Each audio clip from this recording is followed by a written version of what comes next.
Glück auf und Howdy aus Austin in Texas. Ja, es ist mal wieder Business-Video-Zeit. Ein paar von euch haben mich angeschrieben und gesagt, ey André, mach doch mal wieder ein Business-Video. Und heute schauen wir uns mal gemeinsam an, wie man denn in die USA kommen kann mit einem Franchise-System. Und damit das nicht so trocken wird, habe ich mal ein Franchise-System rausgeholt. Und das schauen wir uns mal gemeinsam an. Viel Spaß bei diesem Video. Die 8 am 1 in Texas, der Weg war nicht leicht. Doch jetzt stehen sie hier unter dem weiten Himmel, unendlich und weit. Als wir diesen Kanal hier gestartet haben, habe ich viel öfter Business-Videos gemacht. Ich weiß, ich habe das ein bisschen runtergefahren, weil ich einfach auch beruflich so eingebunden bin. Aber ich finde, es ist Zeit, so diese Kategorie so ein bisschen wieder aufleben zu lassen. Denn es interessiert ja doch einige und viele von euch, die hier diesem Kanal folgen, die sind ja auch ursprünglich gekommen, weil der André immer aus dem Businessleben der USA berichtet hat. Und heute möchte ich das ein bisschen allgemeiner halten und ich habe mir ein Thema rausgesucht, was für alle anderen auch interessant sein kann, wie so etwas überhaupt funktioniert, weil es halt jeder kennt. Und das sind Franchise-Systeme. Und wie ihr wisst, sind wir mit einem E2-Investoren-Visum hier in den USA. Und du hast eigentlich mehrere Möglichkeiten, dieses Visum hier zu bekommen. Die erste Möglichkeit, und das ist wahrscheinlich die viele von euch in Erwägung ziehen, ist die Gründung eines Unternehmens. Also das, was wir gemacht haben. Unternehmen gründen, substanziell investieren, Arbeitsplätze schaffen, alles ist gut. Aber es gibt noch zwei weitere Möglichkeiten. Die eine Möglichkeit ist der Unternehmenskauf. Also Kauf eines Unternehmens sind die Voraussetzungen auch erfüllt für ein E2-Visum. Du hast substanziell investiert, du hast natürlich auch Arbeitsplätze geschaffen, beziehungsweise du übernimmst ja Arbeitsplätze, also du erhältst Arbeitsplätze und du musst vor Ort sein, ganz wichtig. Und damit hast du auch die Voraussetzung für das E2-Visum erfüllt. Aber eine Möglichkeit, die haben viele gar nicht auf dem Schirm und ich finde, das lohnt sich auf jeden Fall mal da reinzugucken, denn diese Möglichkeit, die hat viele Vorteile, hat ein paar Nachteile und ist auch teilweise gefährlich, aber hat auch viele Chancen in sich und das ist ein Franchise-System. So, und während man in Deutschland ja Franchise-Systeme eher so von McDonald's, Burger King kennt, gibt es hier in den USA viel mehr Franchise-Möglichkeiten. Ja, also du kannst hier zum Beispiel Cleaning Services, also Reinigungsunternehmen, Franchise-Nehmer werden. Ich muss immer ein bisschen switchen, ne? Das ist auch wirklich schlimm geworden. Ne? Manchmal switche ich wieder zwischen Englisch und Deutsch, weil ich halt den ganzen Tag Englisch rede, außer hier im Haus oder halt mit euch in den Livestreams. Ne? Darum, ihr seht mir das ein bisschen nach. Ich versuche das zu vermeiden, aber ich denke da nicht mehr so richtig drüber nach. Also, wenn ihr hier Franchise-Nehmer werden wollt, dann habt ihr viel mehr Möglichkeiten als in Deutschland, weil in dem amerikanischen Business-Umfeld gründen auch viele Unternehmer mit dem Hintergedanken, ich mache da irgendwann mal ein Franchise-System draus und verdiene dann halt als Franchise-Geber mehr, schafft dadurch mehr Werte. Darum findet ihr hier Reinigungsunternehmen, die Franchise-Systeme sind. Ihr findet hier Dachdeckerunternehmen, die Franchise-Systeme sind. Pest Control, Franchise-System. Ich habe ja mal von dem Franchise-System berichtet, von einem Bettlakenwechselservice, ist auch ein Franchise-System. Und so gibt es ganz viele Bereiche, B2C, B2B-Bereiche, wo man Franchise-Nehmer werden kann. So, und damit das aber nicht ganz so abstrakt ist oder ihr sagt, ja, das geht nur in Amerika, habe ich mir ein Franchise-System rausgesucht, damit ihr eine Vorstellung bekommt, was ähnlich funktionieren würde in Deutschland. Und das ist die Firma Culver's. Culver's ist ein Franchise-System aus Wisconsin, glaube ich. Ich gucke gleich nochmal rein, aus Wisconsin. Und ist ein ganz normal klassisches Fast-Food, Burger, Restaurant, Franchise-System, also Systemgastronomie. Und ich glaube einfach, da kann man sich am meisten drunter vorstellen und darum habe ich mir das rausgepickt. So, das Ziel dieses Videos ist heute, dass ich euch mal zeige, wie ich denn vorgehen würde, wenn ich tatsächlich Interesse hätte, so ein Franchise-System zu erwerben. Und ja, ich sage extra erwerben, denn ihr erwerbt eine Lizenz, ihr erwerbt eine Markenlizenz, ihr erwerbt eine Lizenz, die Prozesse zu benutzen, die Marke zu benutzen, mit dieser Marke Werbung zu betreiben und vor allen Dingen erwerbt ihr eine Lizenz, als einziger in diesem Gebiet tätig zu sein für diese Marke. Da komme ich gleich noch drauf zu sprechen. Und darum seid ihr tatsächlich Unternehmer. Also viele von euch haben ja geschrieben, ja, aber wenn ich Franchise-Nehmer bin, dann bin ich ja kein richtiger Unternehmer, ne? Dann bin ich ja eigentlich nur Angestellte des Systems und das ist nicht richtig, ne? Denn ihr tragt die unternehmerische Verantwortung in einem Franchise-System, wenn ihr Franchise-Nehmer seid und nicht der Franchise-Geber. Der Franchise-Geber, der stellt euch nur das System zur Verfügung, der stellt euch nur die Marke zur Verfügung, der stellt euch natürlich die Prozesse zur Verfügung. Und er stellt euch natürlich auch Know-how und Training zur Verfügung. Hoffentlich. Das sind für mich alles Kriterien, die man prüfen müsste, bevor man tatsächlich so ein FDD, so ein Franchise Disclosure Document unterzeichnet. Komme ich auch gleich nochmal drauf zu sprechen. Also wir steigen mal ein. Calvas. Was ist Calvas? Calvas ist ein, ja, habe ich gesagt, ein Fastfood-Unternehmen und die machen halt Werbung damit mit dem Butterburger. Das ist ihr Signature, ihr Kernprodukt, der Butterburger. Und wenn ihr auf die Webseite geht, ist calvas.com, könnt ihr selber mal machen. Ich schneide ein bisschen was rein. Aber ich will jetzt nicht mit euch die ganze Webseite besprechen, das wäre auch ein bisschen langweilig. Ne? Aber calvas.com, da seht ihr das Menü und ihr merkt sofort, das ist gebrandet. Ne? Also die Farben sind anscheinend weiß und blau, das ist so. Ne? Und ich bin davon überzeugt, dass wenn ihr so einen Laden seht, dann werdet ihr sofort wieder erkennen, dass dieser Laden zu Calvas gehört. So, Calvas ist in Wisconsin gegründet worden und zwar schon vor sehr langer Zeit. Ne? Also es ist jetzt nicht so, dass das ein ganz, neues Konzept wäre. Fastfood ist sowieso kein neues Konzept. Aber die Frage stellt sich ja, erstens, wie viel Geld wollen die von mir, damit ich so ein Calvas-Restaurant überhaupt eröffnen kann? Was sind denn die Voraussetzungen an mich als Unternehmer, um überhaupt so einen Restaurantbetrieb oder so ein Calvas eröffnen zu können? Und vor allen Dingen, was kostet das? Ne? Das ist ja ganz wichtig. Ne? Also wie viel Geld muss ich denn haben und wie viel Geld spielt der Laden denn ein im Monat? Und was muss ich denn an den Franchise-Geber abdrücken? Also wenn ihr mal euch da schlau macht in dem Bereich, ne? Also ich will jetzt keinen Englischkurs geben, ne? Aber hier in den USA unterscheidet man zwischen Franchisor und Franchisee. Der Franchisor ist der Systemgeber, der Franchisee ist der Franchise-Nehmer. So, das nur mal als Suchhilfe. Also, letztendlich lass uns mal gucken, wie ist denn die aktuelle Lage hier bei Calvas? Ne? Wie prüft man und bewertet man das denn? Als allererstes würde ich mir die Eckdaten angucken. Ich würde mir angucken, okay, wie viele Dinge gibt es denn überhaupt schon hier von dem Restaurant? Ne? Das ist übrigens ein Beispiel, was ich rausgesucht habe, weil es sehr transparent ist. Ja, die Daten, die ich euch hier nenne, die sind öffentlich einsehbar. Die gibt es auf der Webseite bei Calvas tatsächlich zu lesen, in den FAQs.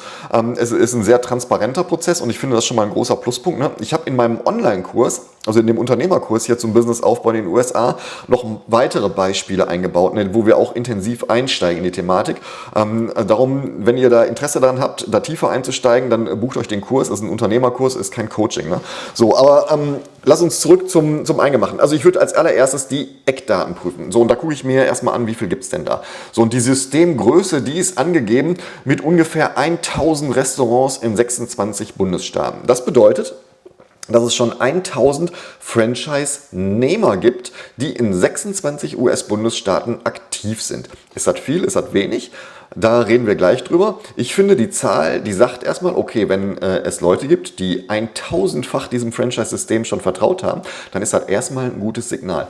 Die Frage ist ja, ob die auch alle erfolgreich sind, ne? Oder ob die alle kurz vor Ende sind und pleite sind. Jetzt könnte man denken, ja, 1000, aber wenn jetzt einer reich ist und sich 100 Standorte sichert, dann ist das ja nur eine verwässerte Zahl und das ist nicht ganz richtig hier, zumindest so wie ich das verstanden habe, ist das so, dass du bei Calvas, das ist ein sogenanntes Operator-Modell. So ein Operator-Modell, warte eben, muss man einen Kaffee trinken? Ein Operator-Modell besagt, dass der Operator, also der Franchise-Nehmer, selber den Laden betreiben muss. Der muss also selber jeden Tag vor Ort sein und der muss da Chef sein und der darf nicht als Investor auftreten und sagen, ich kaufe mir 100 Standorte und setze da immer Geschäftsführer ein. Das geht bei McDonald's, geht das? Bei Burger King geht das auch. Ja? Also wenn ihr in Deutschland bei einem McDonald's seid, dann wird höchstwahrscheinlich der Betreiber dieses McDonald's nicht selber an den Fritten stehen, ne? Sondern er wird wahrscheinlich der Franchise-Nehmer sein und wird wahrscheinlich einen Betriebsleiter oder einen Filialleiter eingesetzt haben. Das ist bei dem Modell hier ausgeschlossen. Es ist also ganz klar gesagt, dass es ein Operator-Modell ist. Du musst Vollzeit bei Calvas an deinem Laden arbeiten und du musst hands-on sein im Tagesgeschäft. Steht auf der Webseite, könnt ihr nachlesen. So, die Frage ist ja jetzt, was kostet das denn? Also, die Franchise-Fee, das ist also die Fee, die ihr bezahlen müsst, wenn ihr diesen Franchise-Vertrag unterschreibt. Und die liegt bei, ich muss mal eben gucken hier, bei 65.000 US-Dollar. 65.000 US-Dollar beträgt die Fee, die Calvas von euch erwartet, um überhaupt euch aufzunehmen in den erlesenen Kreis der Calvas Franchise Systemnehmer. So, und jetzt sind wir ja bei einer Summe, und das ist der Grund, warum ich gesagt habe, das ist für ihr zwei interessant. Denn die 65.000 ist tatsächlich für ein E2 ein substanzielles Investment. Und das ist nicht 100.000, das ist nicht 200.000, nicht 300.000, nicht 500.000, sondern hier ist es 65.000 US-Dollar. Das ist aber nur die halbe Wahrheit. Warum, erzähle ich dir später in dem Video. Aber erstmal ist das so, dass dein Investment 65.000 US-Dollar sein muss. Da kommt aber noch ein bisschen was dazu, ne? Nämlich die Royalty, die ist 4%. Das heißt, also das sind die laufenden Kosten dann. Er hat jetzt mit dem Anfangsinvest erstmal nichts zu tun. Ne? Aber Calvas hätte ganz gerne von dir 4% deines Umsatzes. Ne? Also wenn du einen Burger für 10 US-Dollar verkaufst, wie viel ist das? Richtig, gut gerechnet. Mathe 1. Also 4% davon kriegt immer der Franchisegeber ab. Jeden Monat. Ja? Also jeden Monat kriegst du das ab. Aber das ist auch nur die halbe Wahrheit, denn du hast noch mehr laufende Kosten. Du hast nämlich eine Pflichtabgabe von 2,5% für die Systemwerbung. Das heißt, du betreibst ja keine eigene Webseite, wenn du Calvas Franchise-Nehmer bist, sondern das macht Calvas ja für dich. Das ist ja das Gute an so Franchise-Systemen. Das machen die alles für dich. Das ist eine Dienstleistung des Franchise-Gebers, Werbung zu machen, Vertrieb zu machen, neue Produkte zu schulen, dich zu schulen, ein Auge auf deine Zahlen zu haben, dir vielleicht ein bisschen zu helfen, ein bisschen Advice geben, ein bisschen Beratung zu geben und dich so ein bisschen da durchzuführen. Und natürlich das Training. Gucken wir uns gleich mal an. Also, die Eckdaten, da waren wir. 2,5% kriegen die monatlich mit von deinem Umsatz für die Systemwerbung, also dafür, dass sie deine Location auf der Homepage listen, dass die die Werbung weiterentwickeln, dass sie vielleicht Fernsehwerbung machen oder was auch immer. So, und dann kommt nochmal mindestens 1% lokale Abgabefee dazu. Ja? Also ich bin mir sicher, dass wenn du jetzt, ich weiß nicht, ob die da sind, ne, ist jetzt aus dem Bauch aus, also wenn du jetzt ein Calvas am Times Square in New York City hast, wird die Abgabe natürlich höher sein, weil natürlich eine Premium-Location ist. Ne? Wenn du in Kansas City in dem Dorf, weiß ich nicht, Springfield bist, gibt es ja tausende Dörfer, die Springfield heißen und da ein Calvas hast, dann ist die Abgabe vielleicht nur 1%, ne? Weil das einfach auch nicht so ein Durchlauf Calvas ist. Ne? Also das sind die Eckdaten, die sind öffentlich einsehbar, die würde ich mir als allererstes angucken. Ne? So, jetzt gibt es aber etwas, da müssen wir drüber reden. Denn zum einen ist der Gebietsschutz, den die auf der Seite angeben. Also wenn ich ein Franchise-Nehmer bin, dann erwarte ich natürlich, dass mein Franchise-Geber nicht auf der anderen Straßenseite jemand anderem erlaubt, den gleichen Laden aufzumachen. Das will ich ja nicht. Ne? Also ich will ja so ein bisschen Konkurrenzschutz haben. Ne? Alles andere macht ja keinen Sinn. Ne? Dass auf der anderen Straßenseite McDonald's aufgemacht werden kann oder ein Burger King. Geschenkt, na klar geht das. Ne? Aber wenn ich bei Calvas bin, will ich natürlich nicht, dass Calvas die gleiche Straße da wieder weiter vermietet. Aber der Gebietsschutz hier, und das steht auch auf der Webseite, sind typisch 3 Meilen. Das heißt, du hast von deinem Standort, ziehst einen Radius drum, 3 Meilen und innerhalb dieser 3-Meilen-Zone ist so ein bisschen wie Seegebiet. Ne? Ich weiß auch nicht, vielleicht haben die das dahergenommen. Aber innerhalb dieser 3 Meilen wird es keinen weiteren Calvas geben, da bist du der Einzige. So, und ich finde, das ist schon mal gut. Aber mir sind ehrlich gesagt 3 Meilen viel zu wenig. Ja, also das müsste man drüber diskutieren. Ich würde in diesem Vertrag vielleicht verhandeln, dass man so einen 10-Meilen-Radius hat. Ne? 3 Meilen finde ich tatsächlich sehr, sehr wenig. Klar, ich meine, wenn du jetzt eine Großstadt hast wie Austin, ne, und du hast in Downtown ein Calvas, ne, dann kann ich nicht verhindern, dass in Southwest Austin vielleicht auch nochmal ein Calvas aufmacht. Aber das ist dann halt auch so knapp in der 3-Meilen-Zone. Ne? Egal. Auf jeden Fall diese 3-Meilen-Zone, die betrachte ich sehr kritisch. Und dann, was ich wichtig finde, ist, dass du natürlich auch ein Training bekommst. Denn du hast jetzt noch nie eine Burgerbude gehabt, du hast noch nie vielleicht einen Restaurantbetrieb geleitet, du hast vielleicht warst vielleicht noch nie Franchise-Nehmer und ich erwarte einfach von einem Franchise-Geber, dass die Prozesse, die der mir anbietet, und darum geht es ja, ich miete ja die vorgefertigten Prozesse, das vorgefertigte System, das ist ja die Attraktivität bei Franchise-Systemen, die miete ich ja. So, und ich habe keine Lust, mir so ein riesen Handbuch durchzulesen. Du musst dir das Handbuch durchlesen, ne? Also Faulheit zählt hier nicht, aber ich erwarte auch, dass mich jemand an die Hand nimmt und mir die Prozesse erklärt und mich schult. Und das ist ganz klar auf der Webseite ersichtlich. Es gibt in Wisconsin ein intensives Training und das ist in der 65.000 Franchise-Fee enthalten. Das ist ja schon mal ein Pluspunkt. Es gibt auch ein paar Franchise-Systeme, wo ich mich schlau gemacht habe bei der Recherche zu diesem Video, die so schwammig erzählt haben, wie das Training läuft. Ne? Es war ein Franchise-System, das bietet nur so ein Online-Training an. Dann gibt es ein Franchise-System, was ich gefunden habe, das bietet Training, aber gegen eine zusätzliche Gebühr. Und da du das Training brauchst, wäre die zusätzliche Gebühr eigentlich ein Add-on, eine Erweiterung der Franchise-Fee. Das ist nicht ganz koscher, finde ich. Ne? Da lasse ich dann sofort die Finger von. Ne? Also das ist mir nicht seriös genug. Der Laden hier ist seriös. Darum habe ich den genommen. Das ist schon mal so der Ausblick auf mein Fazit hinterher. Also das Training ist enthalten in der Fee und findet in Wisconsin statt. Und es gibt auch einen Opening Support, das steht auch auf der Website, das finde ich auch wichtig. Ne? Das heißt irgendwie, dass ich, wenn ich jetzt eröffne, mache mal eine riesen Eröffnungsparty, machen die Amerikaner immer, da gibt es Luftballons, gibt es freie T-Shirts, da gibt es freie Burger für alle, so am ersten Tag. So, und dann gehen die wieder und ich stehe alleine da und muss gucken, wie ich klarkomme. Das schließen die auch aus, ne? Die sagen, okay, pass auf, irgendwie wir begleiten dich voll, du kriegst hier jemanden an die Seite gestellt, der ist eine Woche vor Eröffnung bei dir vor Ort, bis 2 Wochen nachher, das heißt 3 Wochen in dem Zeitfenster, wo du eröffnest, schicken wir dir einen Experten von unserem System, der ist bei dir vor Ort, der schläft da, wo du Burger brätst, wahrscheinlich nicht in dem Hotel, aber der ist vor Ort und der kommt nicht immer hin und her gereist, so, und der nimmt dich an die Hand und der begleitet deine Eröffnung. Das finde ich ist ein sehr starkes Signal von einem Franchisegeber, denn das zeigt mir, dass der Interesse hat, dass mein Laden brummt, weil nur so verdient er Geld. Komme ich gleich noch drauf zu. Ne? So, und es gibt halt 4 bis 5 Monate. Gibt es nochmal Trainings, ne? Also nach 4 bis 5 Monaten gibt es immer wieder Trainings. Es gibt ja vielleicht auch neue Produkte, die werden geschult. Also das ist schon mal sehr gut. So, aber ich habe gerade etwas gesagt, wo ich nochmal schnell drauf eingehen muss. Denn eine Prüfung eines Franchise-Systems, und das werdet ihr, wenn ihr euch für diese Thematik interessiert, sehr schnell feststellen. In den USA gibt es auch sehr viel Schmuh. Haha, wer hätte das gedacht? Aber wir sind ja hier im Turbokapitalismus, ne? Und es gibt natürlich auch sehr windige Leute, die sagen, boah, Franchise-System ist total super. Ich bin der Franchise-Inhaber und ich brauche gar nicht viel tun, ne? Sondern das machen ja meine Franchise-Nehmer, die tun viel. Ich stelle ja nur so den Rahmen zur Verfügung. So, und es gibt halt ganz viele Systeme, die ich gefunden habe. Das sind teilweise Cleaning-Systeme, ne? Also so Reinigungsunternehmen oder so Landscaping. So einen Typen habe ich gefunden, der so ein Franchise-System aufbauen will. Ne? So, das ist aber so. Die haben eine relativ hohe Fee am Anfang, also die sind dann bei 50, 60, 70.000 und das finde ich sehr viel für einen Gartenlandschafts- oder einen Reinigungsservice. Ne? So, das nehmen die Fee und dann nehmen die aber monatlich kein Royalty vom Umsatz oder nur einen ganz geringen Royalty vom Umsatz.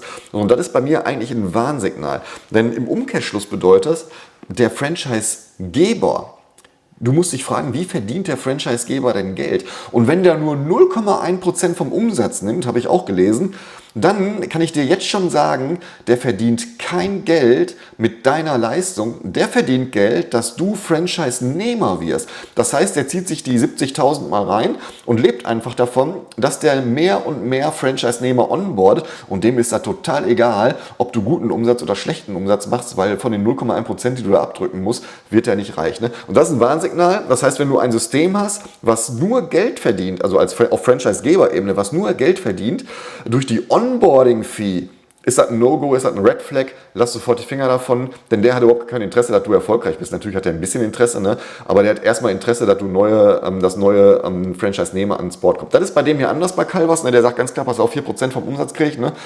Plus 2,5%, plus mindestens 1 lokal, das ist eine ordentliche Summe, da weiß ich, okay, der macht kein Geld mit der 65.000 Franchise-Fee, der macht Geld mit deinem Erfolg, mit deinem Umsatz und darum finde ich, das ist erstmal ein gutes Signal. Würde ich es unterschreiben? Weiß ich noch nicht. Dafür habe ich noch nicht genug geprüft, denn es ist halt so, dass die können ja auf die Webseite schreiben, was sie wollen. Ne? Das kann ja alles richtig sein, aber es ist halt nicht das, was du unterschreibst. So, und darum finde ich, kommt man immer in Bedrängnis. Denn auf der einen Seite ist es natürlich so, dass du denen glaubst. Da ist ein Vertrauen da. Ne? Auf der anderen Seite zählt aber hier in den USA nur das geschriebene Wort. Da werdet ihr sehr schnell merken, wenn ihr in den USA Geschäfte betreibt. Ne? Die können euch das Blaue vom Himmel erzählen. Letztendlich zählt das, was unterschrieben ist. Und hier in den USA, ich weiß nicht, ob Rechtsanwälte hier zugucken, ich bin kein Rechtsanwalt, ist meine Erfahrung und das, was die Anwälte mir mitgegeben haben.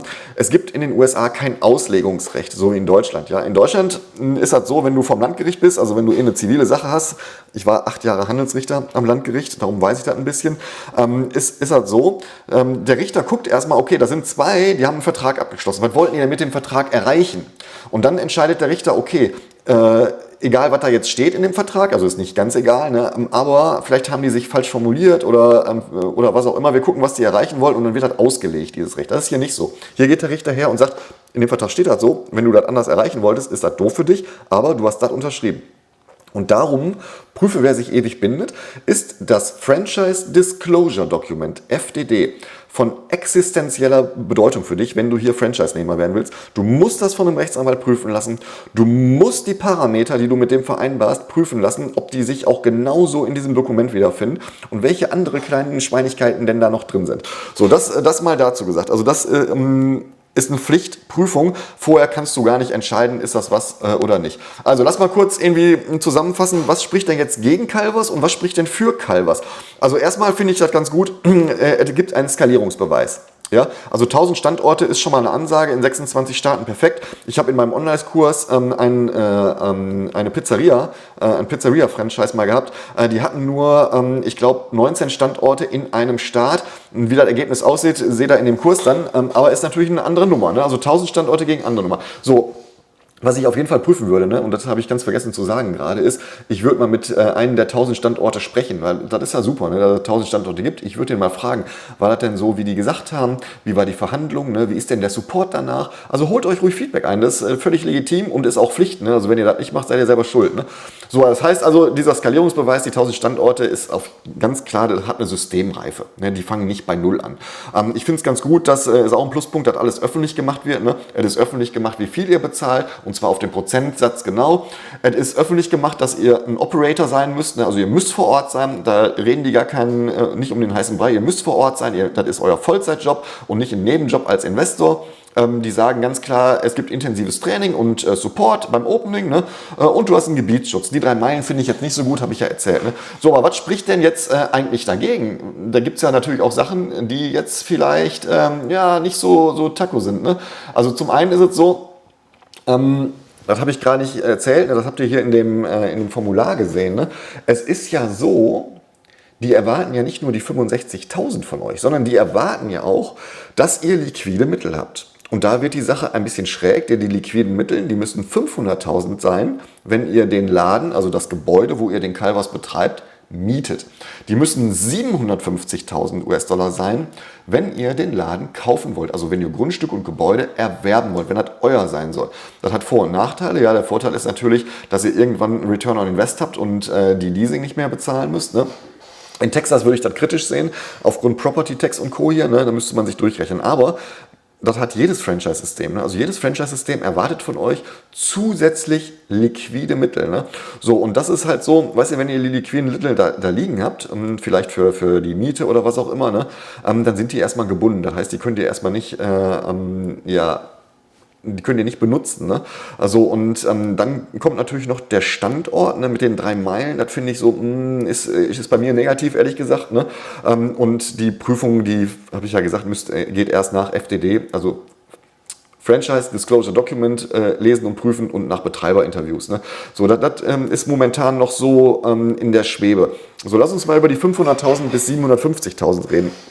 Jetzt ist das so, dass die 65.000, die muss euer Geld sein, das ist schon klar. Ne? Bei den 500.000 bis 57.000, da können Investoren mit ins Spiel kommen. Das ist auch fürs E2-Visum völlig irrelevant, ne? Solange ihr mindestens 50% an dieser Gesellschaft habt, die halt Franchise-Nehmer wird. Also ich rate euch dringend, dass ihr nicht privat Franchise-Nehmer werdet hier, sondern ihr macht natürlich eine LLC, eine C-Corp oder was für euch passt, ist auch Thema des Kurses. Ne? Also wir werden in diesem Kurs herausfinden, wie denn jetzt eigentlich die ideale Gesellschaftsform, auch der ideale Standort der Gesellschaft ist. Und das ist nicht immer Delaware und das ist nicht immer eine LLC in Wyoming. Ne? So, das ist aber Teil des Kurses. Also, ihr macht auf jeden Fall, egal welche Entity, also ist nicht egal, also die für euch passende legale Entity auf und die wird Franchise-Nehmer. So. Und an dieser legalen Entity müsst ihr mindestens 50% der Anteile haben, denn darauf ist dann euer E2-Visum. Ne? So, und die anderen 50%, die könnt ihr ja gerne an Investoren verteilen und die könnt ihr so verteilen, dass dann die 500.000 an Kapital oder an 57.000, wenn euer Investment Case so ist, dass ihr das kaufen wollt. Ja, ich weiß nicht, ob es eine Mortgage, ob das möglich ist, da lehne ich mich jetzt ein bisschen weit aus dem Fenster. Ne? Aber das können dann die Investoren tragen. Das heißt, es ist ein bisschen Planung und ist ein bisschen aufwendiger. Es ist nicht mal eben so aus der Hüfte geschossen, ich mache ein E2-Visum, das bedarf schon sehr viel Planung vorweg. Also das Learning ist auf jeden Fall, du darfst dich auf jeden Fall nicht von dem Namen blind leiten lassen. Ja? Also die Webseiten sehen immer geil aus, die Marke und die Brand, die strahlt immer, ne? Aber du musst halt den Motorhaube mal aufmachen und mal reingucken. Ne? Und vor allen Dingen musst du die Gebühren tatsächlich auch mal real berechnen. Ne? Das heißt, du musst dir ein Excel-Sheet aufmachen oder irgendwas anderes und wirklich mal auf den Monat heraus ausrechnen, ist das auch profitabel? Ja, denn du zahlst eine ganze Menge an Geld hier vom Umsatz, ne? Und das muss ja profitabel sein. Also du musst ja davon leben können. Denn wenn du hier ein System hast, wo du Operator-driven bist, ne? Also wo du hier vor Ort sein musst und das betreiben musst, dann ist deine Zeit natürlich limitiert. Ja, du kannst jetzt keinen Investment-Case aufmachen und sagen, okay, ich kaufe mir die Location, die Location, die Location, die Location und ab der 4. Location ist das ganze Ding positiv. Nein, das geht hier nicht, sondern hier muss tatsächlich ab dem ersten Laden der Rubel rollen und da muss Plus bei rausspringen. Ne? Denn du hast gar keine andere Chance. Du kannst ja nicht deinen Tag dritteln, splitten und überall der Operator sein. Ne? Das funktioniert nicht. Darum dann musst du hier wirklich eine genaue Finanzplanung anstellen und du musst damit rechnen, ne? In den USA, du weißt, die Gehälter werden hier wöchentlich oder 14-tägig bezahlt. Ne? Ein bisschen Cashflow-Planung. So, und ich habe mir so ein Ampelsystem überlegt. Ne? Und wenn wir in Ampel denken, zwischen Rot, No-Go, mache ich nicht, zwischen Gelb, eventuell, mir fehlt noch was, und Grün mache ich auf jeden Fall, wäre dieses System hier, Calvas, wäre für mich Orange. Muss ich ganz klar sagen. Warum nicht Rot? Naja, also, weil großes bewiesenes System, ne? Also 1000 Einheiten gibt es hier, ne? Klare Strukturen, ne? Aber es ist halt so, dass es nicht nur eine Hochglanzfloskel ist, sondern die Zahlen, die hier auf der Homepage sind, die kann ich nachprüfen. Wären jetzt nur auf der Homepage so Hochglanzfloskeln gewesen, ne? Ohne konkret zu nennen, ohne dass ich weiß, wie der Franchisegeber Geld verdient, würde ich sagen, ist rot, brauche ich gar nicht einsteigen. Darum ist das hier nicht rot. Es ist alles sehr transparent. Es sind 1000 Standorte schon da in 26 Staaten. Alles gut, keine rote Red Flag. So, warum denn nicht grün? Weil für grün fehlen mir einfach noch substanzielle Informationen. Ja, mir fehlt noch die FDD, also das Franchise Disclosure Document im Detail, das muss ich noch prüfen. Ne? Ich muss auf jeden Fall noch mit Franchise-Nehmern sprechen, die da schon durchgelaufen sind. Ich muss deren Erfahrung haben. Ich muss denen in die Augen gucken und erfahren, sind die wirklich zufrieden, ne? Oder ist das alles nur, weiß ich nicht. Ne? Ich muss auf jeden Fall eine konservative Standortrechnung durchführen. Ne? Nicht jeder Standort wird den gleichen Umsatz bringen. Ne? Und ich muss natürlich auch den Wettbewerb mir angucken. Ne? Also wie viele Franchise-Nehmer mit dem gleichen Konzept, wie viele Burgerbuden gibt es denn in der Umgebung schon, in den 3 Meilen, die ich ja Gebietsschutz habe. Ne?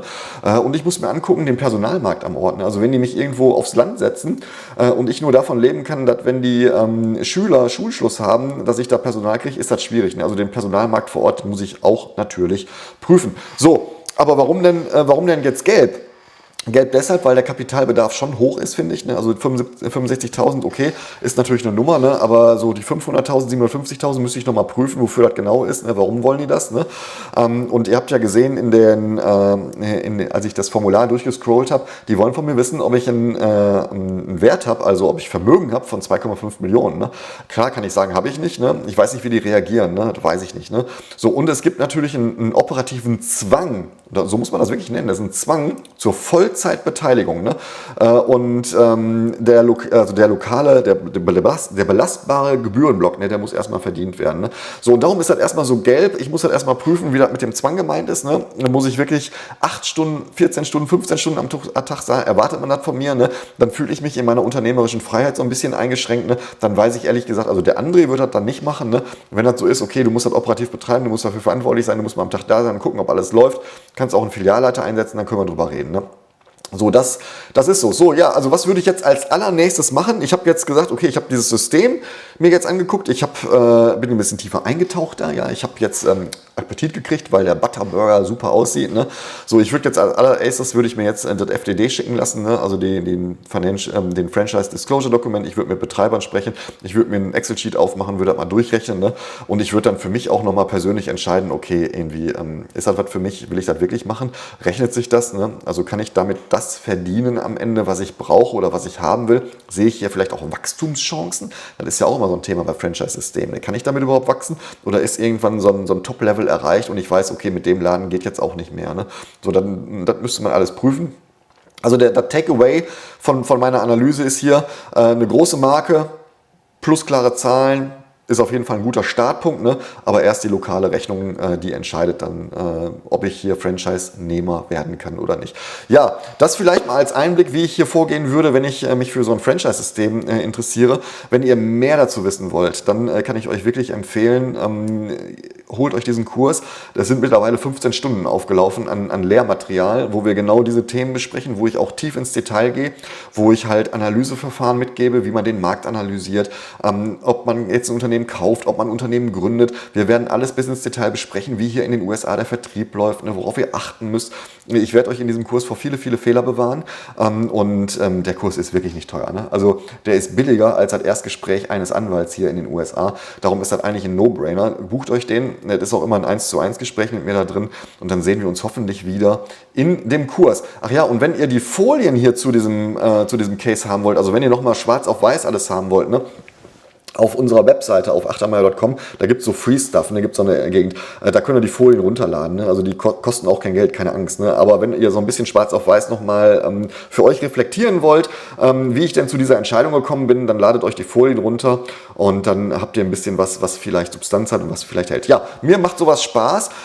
Ich versuche öfter mal wieder ein Business-Video zu machen, denn Tina ist momentan auch beruflich ganz schön stark eingebunden. Ich bin beruflich stark eingebunden, aber das ist halt mein Thema und ich brauche halt nicht groß planen hier diese Videos, weil ich halt tief drin bin und den Podcast, der bleibt bestehen. Also wir werden so oft wie es geht die Quasselrunde machen. Wir werden euch auch so oft wie es geht mitnehmen in die Welt, in die spannende Welt der USA, in Austin, Texas. Und ja, ich freue mich auf jeden Fall, dass ihr dabei seid. Mir macht das viel Spaß mit euch. Ihr seid eine coole Community und ja, kommentiert hier gerne. Seid höflich beim Kommentieren und dann kriegt ihr auch immer eine Antwort. Ich sag mal, bis demnächst. Ich wünsche euch eine gute Zeit und viel Spaß beim Burgeressen.